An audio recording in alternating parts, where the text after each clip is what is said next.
Les gars, vous savez, je suis en train de me dire un truc, c'est qu'il y a beaucoup de gens quand même sur les réseaux qui vous vendent du rêve. Bon, ça on le sait, hein, mais qui vous vendent du rêve sur un truc particulier, c'est le setup, l'endroit dans lequel on travaille quand on voyage. Alors là, déjà, on va être respectueux, on va attendre qu'ils nous laissent passer. Ok, c'est bon. Parce que là, par exemple, demain j'ai un appel important avec une grosse boîte. Pour moi, les sumo, il y a un tournoi, et franchement, moi, ça m'intrigue trop.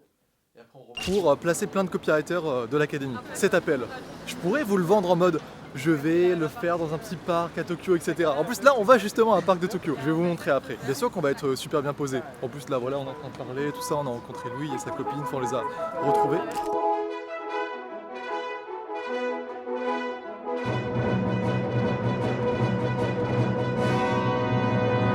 Est-ce que tu me dis Alexandre?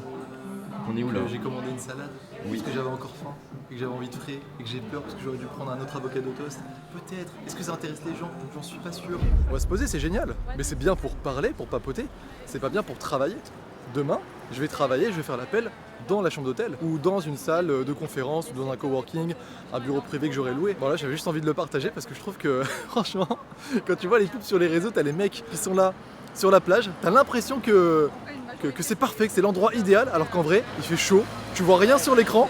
Je suis désolé, hein, quand t'as du soleil sur l'écran noir, t'as les traces de doigts et tout, tu vois que dalle. Moi, j'y ai cru à ça au début, vous savez, ça fait longtemps que je voyage. Déjà en je sais plus quelle année, je mettrai l'année, je vous mettrai les vidéos. J'étais en Asie du Sud-Est quand j'ai commencé à vraiment vivre de mon activité de copywriting. J'ai passé 3 mois en Asie du Sud-Est. Je suis allé au Vietnam, je suis allé en Thaïlande, je suis allé à Bali. Au début, je me suis dit, je vais bosser sur la plage. J'ai cru, à ces mythos. Pas du tout. Non, tu prends un coworking, tu bosses, et après, tu fais ton voyage. Et après, tu kiffes. Et ça, personne ne vous le dit. Et bien le bonjour devant une caméra. C'est Faut drôle. jamais me demander d'être naturel devant une caméra, j'arrive pas. Alors, soyons le moins authentique possible. Non, mais c'est ce qu'on disait, c'est que c'est drôle, les gars. Il y a Louis qui est au Japon, qui a passé un mois comme nous, qui repart demain. Donc là, on s'est fait un petit brunch. Et puis, bon voilà, Alex, il voulait filmer parce que, en vrai, c'est drôle. T'es intervenu dans l'académie. Il y a pas longtemps, juste avant de partir au Japon, moi pour ma part C'est vrai, d'ailleurs. on voulait caler la date et tu me dis ok, mais par contre à ce moment-là je serai au Japon. Ouais. Et je te dis putain énorme si on se retrouve un moment. Et du coup voilà. Louis, pourquoi tu es intervenu dans l'académie? Parce que je fais des vidéos sur YouTube qui font quelques vues. Ouais, Un des petit peu. bonnes vidéos YouTube. Les gars, en fait, c'est ce que je t'expliquais Alex pour la refonte. Moi en gros je peux apprendre tout sur le copy, tu vois, je suis un bon copywriter, mais quand tu es expert de quelque chose, tu vois, c'est un peu le concept de là j'apprends le japonais avec Duolingo. Je vais dire quelques phrases. Si tu veux apprendre le japonais, on a vu qu'il fallait passer 2 heures par jour pendant 4 ans. Donc Louis, je pense qu'il a passé ce genre de temps sur YouTube. Et il y a plein de gens sur, je sais par exemple pour l'e-commerce, ça va être le mec qui gère la marque Respire, les emails. Bon bah moi j'ai envie de demander à Louis pour YouTube, à ce mec pour e-com, à plein d'autres personnes pour leur sujet. Donc on fait intervenir des experts. Donc voilà, en gros t'es intervenu sur YouTube et les gens ils ont kiffé, hein, franchement. Ça les a aidés. Ouais, là il y en a qui commencent à... Avec le scriptwriter. Ouais, exactement, ouais. Ils ont dit ah putain ce parcours de formation m'intéresse. Du coup ils bossent dessus. Puis après je leur ai dit poncez ça vraiment parce que là c'est tout nouveau le parcours qu'on vient de créer sur YouTube. On va mettre d'autres ressources et après vous pouvez prospecter les clients. Mais d'abord ouais il faut augmenter le niveau et je suis très content du coup d'avoir eu la masterclass. Authentique. Voilà, l'objectif en pleine gueule là. Vous mettez vraiment jusqu'au bout le coude ici. Il faut que le cou rentre dedans. Vous allez attraper votre biceps et directement vous allez fermer avec la tête derrière, bien là-bas. Et là, vous allez... Tu sens là que ça serre et après...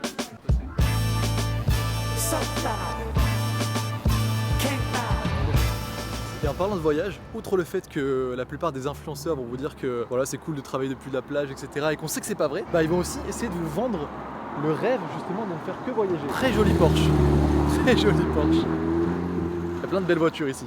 Et du coup, le voyage, bien sûr que c'est génial. Et regardez, là, on fait des vlogs au Japon et je vous montre ça parce que c'est ma passion. C'est la 3e fois que j'y viens. J'ai fait beaucoup de pays dans ma vie. Mais c'est parce que, personnellement, c'est quelque chose qui me fait vraiment kiffer. Même pour être tout à fait honnête aujourd'hui, le voyage, c'est plus tellement quelque chose qui me fait vibrer parce que justement, je l'ai beaucoup fait. Parce qu'à mes débuts, je rêvais de ça. Je voulais la liberté, je la désirais. Et du coup, j'étais frustré de ne pas l'avoir. Donc, j'ai fait beaucoup de pays, j'ai kiffé. Et aujourd'hui, c'est... je vais pas dire que le Japon qui me fait kiffer, il y a encore plein de choses que je veux voir, mais j'ai moins besoin de voyager parce que justement je l'ai déjà fait. Et si je te parle de ça, c'est pas pour te raconter ma vie, c'est pour te dire que si toi, quand tu vois justement des vidéos comme celle-ci au Japon, ou quand tu es sur les réseaux sociaux, et que tu vois des gens voyager et que ça donne envie, que ça t'appelle, c'est génial. Parce que du coup, c'est un bon sentiment, j'ai l'impression, c'est quelque chose qui, comme une graine plantée dans ta tête, qui va germer, qui va grandir et qui va te donner envie ensuite de voyager, de te lancer pour justement voyager, et tu pourras le faire, et ça c'est vraiment la meilleure des choses. Il faut savoir que c'est le cas de beaucoup de personnes qui rejoignent l'académie. Quand elles se lancent dans le copywriting, quand elles se lancent avec nous dans l'académie pour apprendre le copy, la plupart, oui, elles ont envie de peut-être faire plus de vacances, peut-être faire quelques voyages, mais c'est pas ce qui leur fait vibrer au quotidien. C'est pas ce qui les anime. La plupart des gens, c'est comme Marie. Marie, c'était une prof de maths et ce qui l'a saoulée, c'est qu'en fait, elle voyait pas assez son fils, tout simplement. Et aujourd'hui, elle peut passer plus de temps justement avec son enfant. Parce que Marie, aujourd'hui, elle travaille depuis chez elle. C'est pareil pour Antonin. Antonin, c'est un ingénieur. On a quasiment le même âge, je pense qu'il est un petit peu plus jeune. Moi, j'ai 28 ans au moment où je te parle. Antonin, il n'a pas d'enfant. Mais lui, ce qu'il faisait kiffer, c'était déjà d'arrêter d'être sous-payé par rapport à toutes les études qu'il avait fait en tant qu'ingénieur. Et puis aussi d'avoir un métier qui le fait plus vibrer au final parce qu'il voyait qu'il y avait beaucoup de hiérarchie, etc. Il trouvait plus trop de sens, il travaillait trop. Et il voulait être libre, mais pas libre dans le sens où il doit prendre un billet comme ça sur un coup de tête pour venir au Japon. Libre dans le sens où il peut faire un acrobranche. Je me souviens une fois, il m'a envoyé une photo. Il me disait merci le copie, merci la liberté de pouvoir faire un acrobranche comme ça un lundi après-midi avec sa copine. Et ça, tu vois, c'est des choses géniales. Et c'est des choses dont on parle pas assez sur les réseaux, je trouve. Et moi, je le sais, je suis bien placé pour ça, pour le savoir, parce que je suis créateur de contenu, je vends une formation, donc je sais pourquoi les gens te parlent que de ça. C'est parce que les vendeurs de formation, leur blé, ils le font en vendant des formations. Ils ont tout intérêt à récupérer le plus de personnes possible dans leur formation. Et donc, ils parlent de sujets sexy. Et le voyage, qu'on le veuille ou non, c'est quelque chose qui fait vibrer les gens. Et donc, encore une fois, je dis pas que c'est mal. Je dis juste que certaines personnes ne te parlent que de ce qui les intéresse au final. De ce qui va t'intéresser parce que c'est dans leur intérêt. Et moi, du coup, c'est pas ça. Si je te fais un vlog au Japon, c'est juste parce que vraiment je kiffe le Japon. Et je peux te parler de Marie, je peux te parler d'Antonin qui s'en foutent un peu du voyage. Et oui, d'accord, je vais gagner de l'argent si jamais il y a des gens qui rentrent dans ma formation.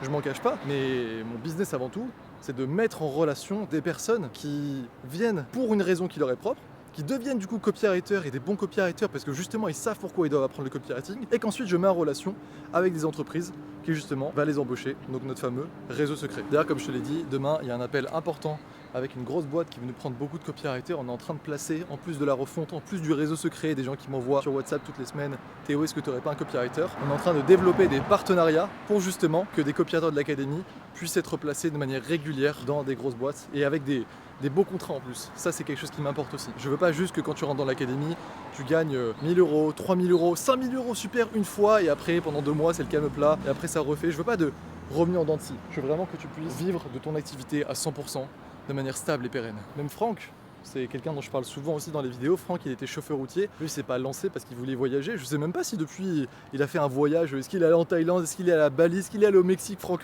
je crois pas du tout, sincèrement. Je vais pas pouvoir te vendre de rêve avec ça. Franck, c'était un mec qui pendant 33 années a fait chauffeur routier. En fait, il en avait marre de son boulot. Il voulait voir autre chose. Il voulait gagner plus.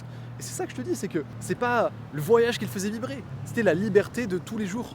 Quand je dis que moi, ce qui me fait kiffer, c'est de me lever à l'heure que je veux, de boire mon jus de clémentine, de pas avoir de pression parce que j'ai pas de patron, de pouvoir faire ce que je veux, c'est vraiment ça ma vie aujourd'hui et c'est ça qui me fait le plus vibrer. Et bien sûr que quand je peux venir au Japon comme ça, ça me fait kiffer. Mais il m'appelle là-bas.